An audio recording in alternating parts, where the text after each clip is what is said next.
વિશ્વ હિન્દુ પરિષદ સાબરકાંઠા વિભાગ દ્વારા સામાજિક સમરસતા અભિયાન યાત્રાનું આયોજન કરવામાં આવ્યું હતું. તારીખ 7/1/2026ના રોજ તલોદ ખાતે અંબાજી માતાના ચોકમાં ભારત માતાની આરતી કરીને યાત્રાનું આગમન કરવામાં આવ્યું હતું. યાત્રા દરમિયાન વિવિધ નગરોમાં પહોંચીને સ્થળે સ્થળે ભારત માતાની આરતી કરવામાં આવી તેમજ સ્વાગત સમારોહો યોજાયા હતા. હિન્દુ સમાજને સંગઠિત કરવા માટે જાહેર સભાઓનું પણ આયોજન કરવામાં આવ્યું હતું.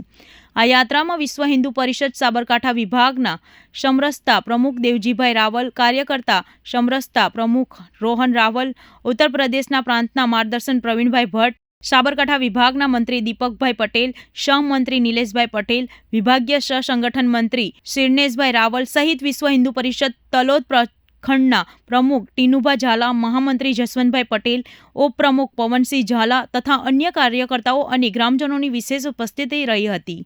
ભારત માતાની યાત્રા તારીખ 8/1/2026ના રોજ સવારે 9 વાગ્યે અંબાજીથી ઉત્તર ગુજરાત તરફ આગળ વધશે અને ભારત માતાની જ્યોત તથા ભારત માતા કી જયના નારાઓ સાથે અરવલ્લી જિલ્લામાં પ્રવેશ કરશે.